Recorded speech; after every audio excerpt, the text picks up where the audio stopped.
Ya son las 7 de la mañana con 56 minutos, 7:56 minutos, lo anticipado. Saludamos con nuestro primer invitado que nos acompaña vía telemática. Está con nosotros el doctor Alfredo Serrano, presidente nacional del Partido Social Cristiano y legislador de la República. ¿Cómo está, asambleísta? Buenos días, bienvenido, gracias por participar en Punto Noticias. En su primera emisión le acompañamos a Alexis Moncayo, quien le habla a Licenia Espinel. Yo quisiera su primer comentario respecto a esta situación que mantiene pues al país recordando escenas, testimonios dramáticos que lamentablemente no encuentran todavía una solución a la vista, y es el caso de los niños de las Malvinas. Hoy se cumple un año de la desaparición, tortura, incineración, etcétera, etcétera, del caso de los niños de las Malvinas, y el proceso judicial continúa.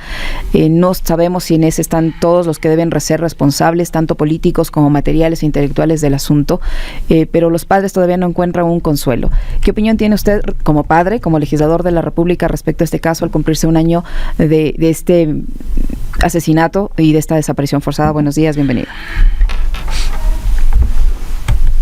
Active su micrófono, doctor, por favor. Perdón. Buenos días, Licenia. Buenos días, Alexis. Un saludo cordial para ustedes y, por cierto, para quienes nos están viendo y nos están escuchando en este momento. Mire, es deplorable, es abominable lo que ha sucedido con estos 4 niños. Realmente hay que tener mucha fuerza a veces para poder escuchar todo lo que ha sucedido.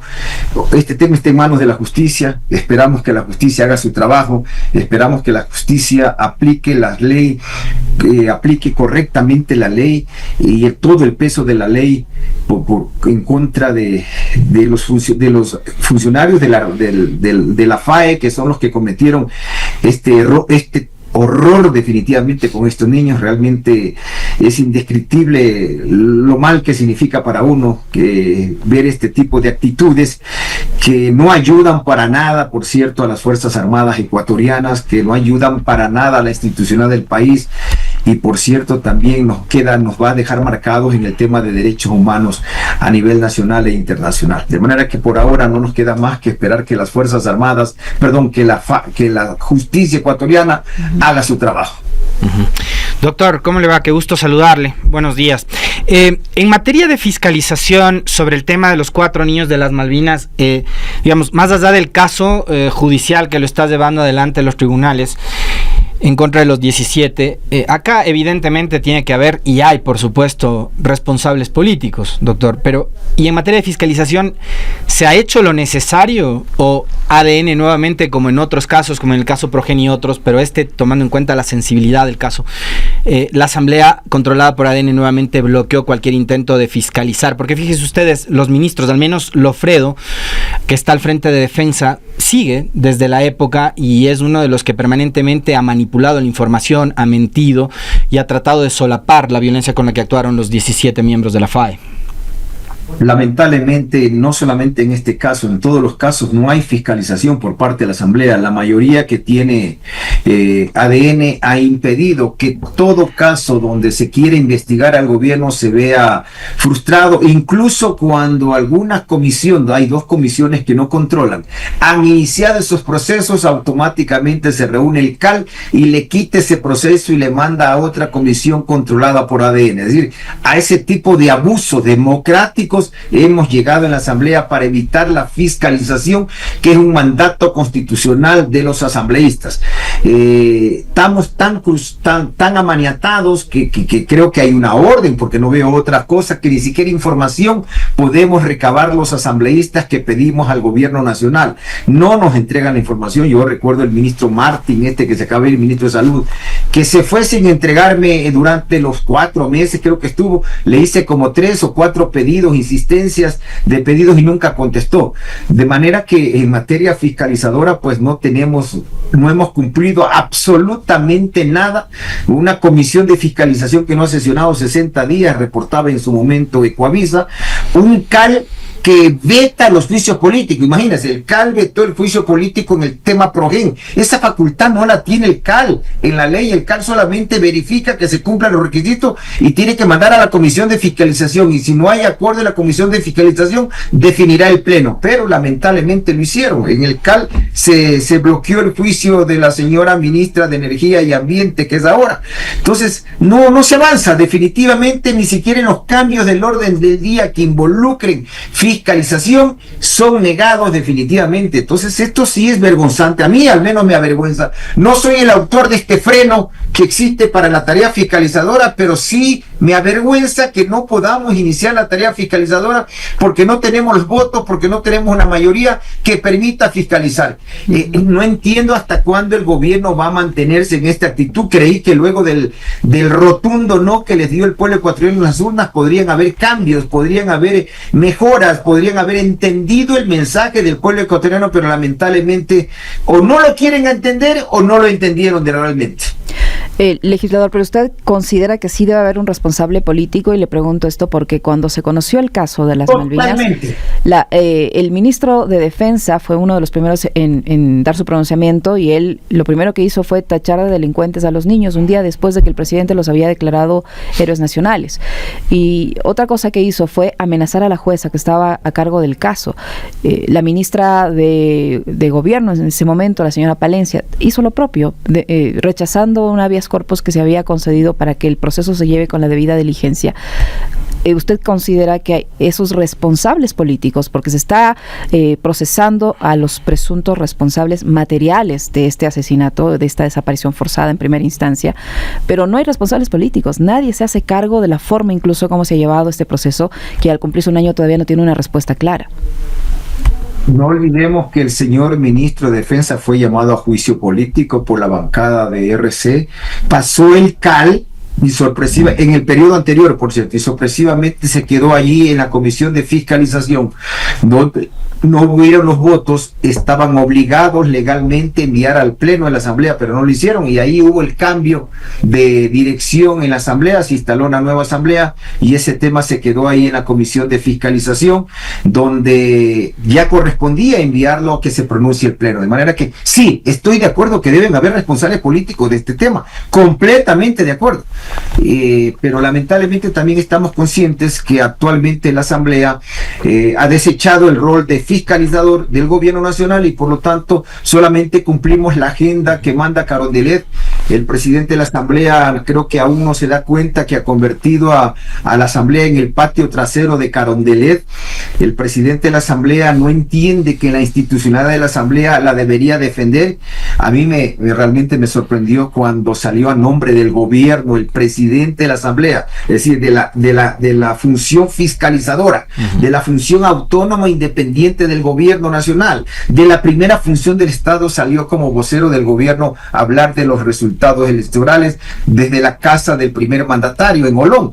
Es decir, no se entiende cómo funciona el Estado, no entienden cuáles son los límites del poder, no entienden cuáles son los límites que tiene cada una de las funciones del Estado, y creen que porque son del mismo partido prácticamente convirtieron la asamblea en una dependencia más del Ejecutivo, y por tanto están siempre esperando la orden de Carondelet para poder actuar. Esto personalmente a mí me avergüenza, me traumatiza, y hasta a veces me deprime este tipo de accionar en la Asamblea Nacional.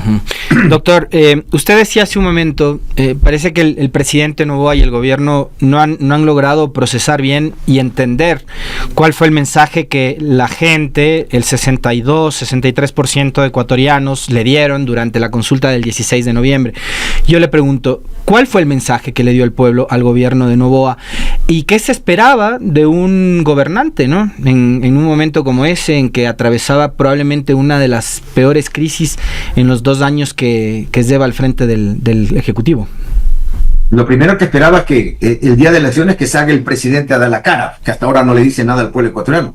En segundo lugar, el pueblo ecuatoriano obviamente en su voto rechazo al gobierno, porque no fue un voto en contra de las preguntas, fue un voto en contra del gobierno, que le está diciendo, señor, dedíquese a gobernar, deje esta lógica electoral que viene usted desde que asumió el poder hace 2 años ya, dedíquese a gobernar, atienda las necesidades del pueblo, principalmente en materia de salud, en materia de seguridad.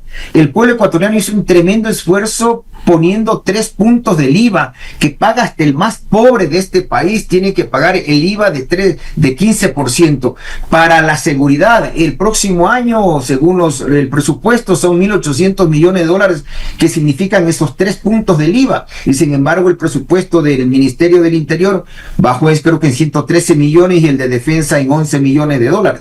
De manera que el pueblo le dijo, atienda a la gente, atienda los problemas de la gente, principalmente estos problemas. Vean, ya somos el 4º país más violento del mundo, según índices internacionales que lo publicó un canal de televisión.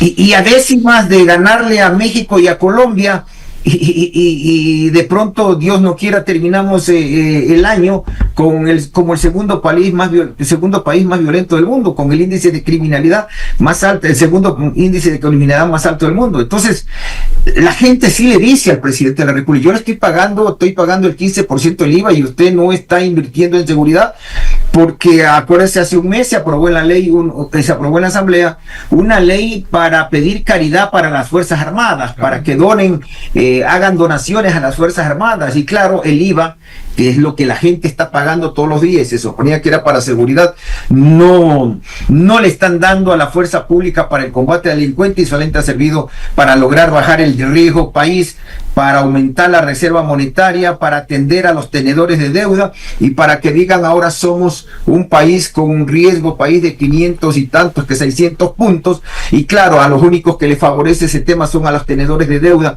ya que sus bonos subieron de valor.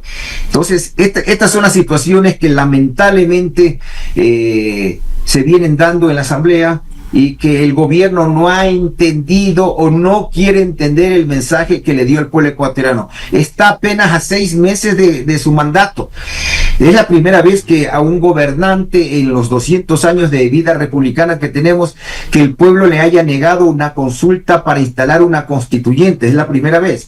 De manera que ojalá, por el bien del país, el gobierno entienda, digiera y haga las rectificaciones que el país necesita en este momento para salir de esta grave crisis que atravesamos. Y ahí le pregunto, ¿no fue un error del PSC haber dicho vamos a votar sí, apoyamos las tesis del gobierno? ¿No leyeron también el momento? ¿Qué pasó ahí, doctor? No fue un error. O sea, nosotros siempre hemos estado de acuerdo que se le consulte al pueblo, por definición, por concepto. ¿Sí? El problema está en las preguntas que se le hace al pueblo. De manera que, más bien nuestro pronunciamiento fue coherente con los que hemos tenido siempre.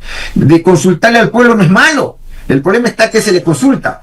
De manera que, en esa línea nosotros obviamente nos ratificamos que hicimos lo correcto, pero el pueblo ecuatoriano obviamente tomó una decisión totalmente diferente. No éramos los protagonistas de las preguntas, por lo tanto no participamos en la campaña, pero la decisión del partido fue la apropiada con todos los procesos electorales anteriores. Pero es que creo que tampoco se tenía muy claro qué era lo que preguntaba el presidente Noboa, porque dijo, a ver, dejemos de lado las 3 primeras preguntas que creo que eran relleno y una suerte como de enganche. Vamos a la pregunta más importante, que era la de la constituyente. Y el presidente, cuando le consultaban sobre cuál era el proyecto de país o de constitución, él decía, primero voten sí, gano y después les digo. Entonces, a un presidente que le está jugando al chantaje a la gente, no sé cuánta confianza se le puede tener. O sea, ahí sí me queda esa duda.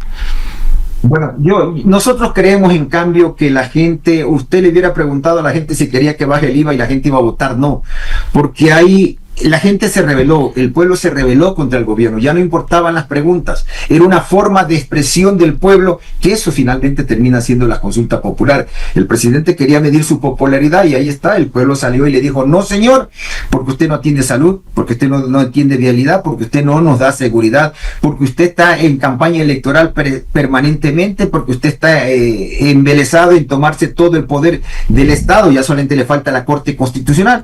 Entonces yo creo que el pueblo se se cansó de esto y como voto rechazo, como vota castigo, votó no. Si no, no entendiera usted cómo es posible que la gente haya votado a favor en contra de que se disminuya a los asambleístas, por ejemplo, o cómo hubiera votado en contra de que se le quite financiamiento a los partidos políticos, que eran las preguntas enganche, y sin embargo hasta en esas preguntas el pueblo votó que no. Ese es el ejemplo más claro de que el pueblo le dio un voto de rechazo al presidente de la República, al gobierno nacional, y obviamente se esperaba rectificaciones que hasta ahora no hay. Y en la Asamblea Nacional, asambleísta Serrano, ¿se ha interpretado bien el resultado? Y le pregunto esto porque usted mencionaba el tema de la fiscalización, ¿no? Y resulta que aprueban recién un juicio político para el exministro de Salud, el señor Martín, pero no le han topado al señor Lama, por ejemplo, con todo el escándalo que hubo en el IES, no lo han topado, no lo han investigado. Mire el caso de Helbert, por ejemplo, que el asambleísta de ADN, Adrián Castro, dice que no hay que tocarle porque todavía no hay un contrato, pero tuvo toda la intención de hacer un nuevo prógen, ¿no? Hemos visto cómo entregan a niños, a bebés fallecidos en cartones, ¿no? Cómo mueren niños menores de 5 años porque no hay el medicamento para atenderles después de una picadura de un alacrán, y así para contarle un sinnúmero de casos. Los casos de presunta corrupción que tampoco han sido abordados por la Asamblea Nacional. Yo digo, ¿han entendido, han interpretado bien el resultado de la consulta al interior de la Asamblea Nacional? Usted ha sido un fuerte crítico de la forma como se ha manejado la situación en la Asamblea, pero parece que ahí tampoco llegó el mensaje de la consulta. No ha llegado. Categóricamente digo que no ha llegado. Los abusos en la conducción de la sesión continúan, la agenda no ha cambiado, todo sigue igual, de manera que al menos al parecer en la Asamblea nos enteraron que el pueblo más del 60% le dijo no al gobierno y que espera un cambio. En la Asamblea hasta ahora no ha habido cambios de ninguna naturaleza. ¿Qué es lo que se espera entonces, doctor Serrano, de parte de Nils Olsen? Que yo me acuerdo claramente cuando él asumió la presidencia de la Asamblea, hablaba de una nueva Asamblea, ¿no? Con este relato y este cuento del nuevo Ecuador, que finalmente terminó convirtiéndose simplemente en un eslogan, bonito eslogan de campaña. Suena súper chévere, el nuevo Ecuador. Que, digamos, ¿qué de diferente tiene este nuevo Ecuador del Ecuador que ya conocemos de hace años, ¿no? Ese Ecuador donde se compran conciencias en la Asamblea, donde estos famosos independientes, entre comillas, que de independientes no tienen nada, están permanentemente tarifando su conciencia. ¿Qué es lo que se espera de aquí en adelante? Porque les resta 3 años y medio de funciones, ¿no? Entonces el país se queda con la duda de ¿vamos a seguir viviendo lo mismo que hemos vivido en estos 2 años y en estos 6 meses de nuevo periodo? Mire, yo espero que la proximidad que hay ya para las elecciones seccionales, es decir, ya en agosto son las primarias en todas las organizaciones políticas, haga reflexionar a ese grupo de diputados que le dan la mayoría al gobierno, y que si ya el gobierno no quiso entender el mensaje que le dio el pueblo en las urnas en la consulta popular, al menos esos diputados que inclinan la balanza hacia el gobierno entiendan, ojalá ellos entiendan, la necesidad de que hay que hacer cambios también en la Asamblea Nacional. Si el gobierno no los hace, ya ni modo, pero al menos en la Asamblea Nacional pueden estos legisladores, 3 legisladores podían inclinar la balanza en favor de una asamblea más institucionalizada, más democrática, con mayor capacidad de fiscalización, al menos que recuperemos la tarea fiscalizadora, que es vergonzante que hasta ahora no la podamos ejercer. ¿Usted está de acuerdo, doctor Serrano, con que en la Asamblea Nacional se hayan repartido artículos de una ley que fue declarada inconstitucional por la Corte Constitucional y que ahora se pretenda incorporarlos en la normativa a través de esa mayoría que usted dice existe en la Asamblea Nacional y que espera, de acuerdo al resultado de la consulta popular, actúe de forma más consciente? Eso por un lado. Y por otro es la aprobación de manera irresponsable de una reforma presupuestaria que no está debidamente financiada. Fue terrible, comienzo por lo último, por la proforma presupuestaria es terrible, una proforma inejecutable, desfinanciada, que prioriza el pago de la deuda, que una vez más se va a financiar con más de 7,000 millones por parte de los bonos del IES, o sea, el IES va a financiar el presupuesto general del Estado una vez más, le vuelven a meter la mano a los recursos del IES, es decir, por un lado no pagan la deuda histórica, pese que hay una ley que dice que ya tenía que incluirse en el presupuesto del 2025 los valores de pago de la deuda histórica, no lo ha hecho. Tampoco le están pagando en el 2026 1.800 millones que tiene que pagarle cada año por pensiones jubilares, por salud, que tiene que pagarle el Estado, el gobierno al IES, y de manera que nos encontramos con una proforma presupuestaria que tiene de ingresos reales, de verdad, 30.000 millones, de los cuales 15.200 son para pagar deuda. Y adicionalmente se aumenta a 46.000 el presupuesto, de los cuales 16.000 son para nueva deuda. Es decir, usted tiene una proforma presupuestaria donde más del 50% es para pagar deuda y donde se va a endeudar el más del 50% de los ingresos reales. Eso es inejecutable. Definitivamente el país ya bordea los 90.000 millones antes de este presupuesto, los 90.000 millones en deuda pública. Después de este presupuesto, muy pronto nos estaremos acercando allá a los 100.000 millones, con un Producto Interno Bruto de apenas 139.000 millones. Un Ecuador tan pequeño, un país tan pequeño, con un endeudamiento de esa naturaleza, es inmanejable.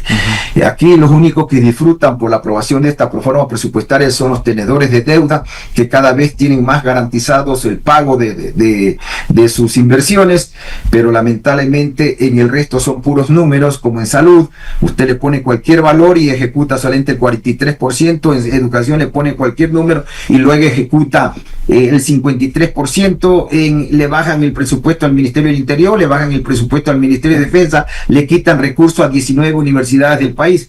Es decir, esto realmente es insostenible, un presupuesto que se terminó aprobando con apenas 78 votos.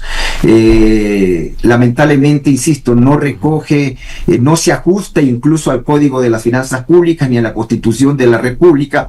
Por cuarto año consecutivo, los egresos permanentes son mayores que los ingresos permanentes.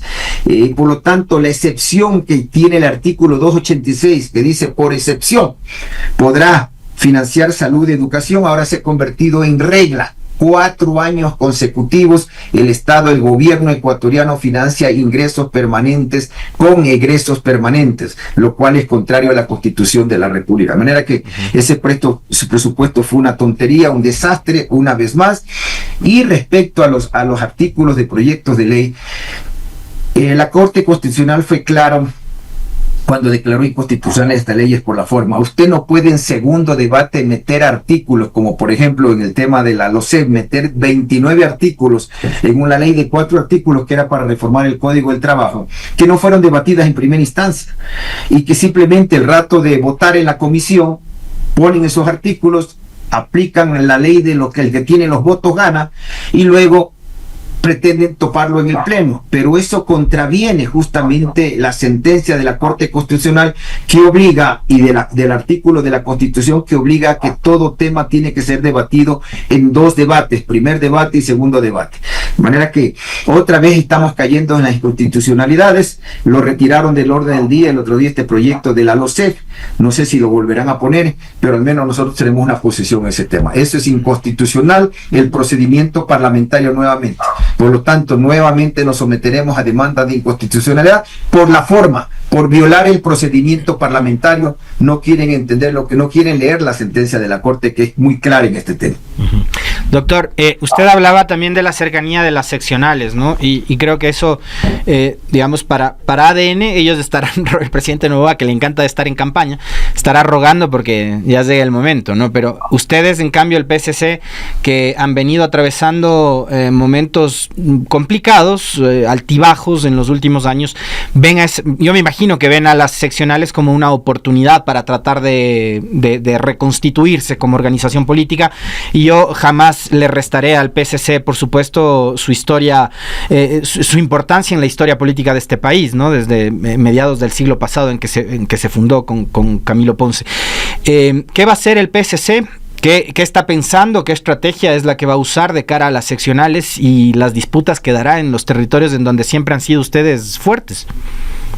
Bueno, nosotros iniciamos hace más de un año un proceso de reingeniería, de reestructuración del partido, corrigiendo los errores, haciendo mea culpa de todos los errores que hemos cometido, y lo hicimos con gente de fuera del partido, externos del partido, focus group, medición cuantitativa, etcétera, que dio como resultado una actualización y ampliación de nuestro ideario, una ampliación y actualización de nuestra doctrina, una ampliación y por primera vez vamos a tener un plan comunicacional diseñado por gente especializada, que siempre fue el talón de Aquiles del Partido Social Cristiano. Van a ser muchos cambios, una serie de, se crean bastantes filtros para filtrar a los candidatos que vamos a poner en las elecciones y también en las directivas. Y este proceso, que terminará de aquí en un mes, máximo mes y medio, terminará incluso con el cambio ya formal. Ese es el tema de forma. Lo de fondo fue lo anterior que mencioné, hasta del logo del Partido Social Cristiano, como una muestra que realmente le vamos a entregar a todos los candidatos un vehículo 0 kilómetros, porque eso es lo que son los partidos, un vehículo para llegar al poder. De manera que esperamos que con todos estos cambios y con toda la implementación que va a tener incluso en la conformación de alianzas, los requisitos que nos hemos autoimpuesto, logremos conseguir pues lo que esperamos todos en estas elecciones seccionales, que siempre, a Dios gracias, al Partido Social Cristiano le ha ido bien, excepto por la pasada que perdimos Guayaquil, pero en el resto sacamos 31 alcaldes en el resto del país. Entonces estamos ya prácticamente afinando todo para iniciar una Asamblea Nacional del partido, que será a más tardar en un mes, mes y medio tal vez, donde aprobaremos todos estos cambios que ya fueron conocidos por la directiva del partido. ¿Y tienen ya posibles nombres de eventuales candidatos, o estos van a ser fruto de estas elecciones internas? ¿Algún representante histórico podrá volver a la arena política? No, justamente para eso, uno de los cambios es eso. Si más antes nosotros dábamos los nombres sin pasar por un proceso eleccionario de primarias, ahora veremos qué va a pasar en las primarias, por lo tanto usted va a conocer los nombres de las primarias. Lo que se podrá conocer antes de ese proceso serán los aspirantes, pero finalmente definirán en este proceso de primarias los nombres de los candidatos que van a representar al Partido Social Cristiano en las elecciones seccionales. Muy bien, muchísimas gracias, doctor Serrano, muy gentil por atendernos, siempre muy amable por participar de este espacio. Gracias, un fuerte abrazo. Gracias a ustedes, muchas gracias a ustedes, que tengan un bendecido día. Lo propio para usted. El doctor Alfredo Serrano, presidente del Partido Social Cristiano y legislador de la República, que ha estado con nosotros, 8:22.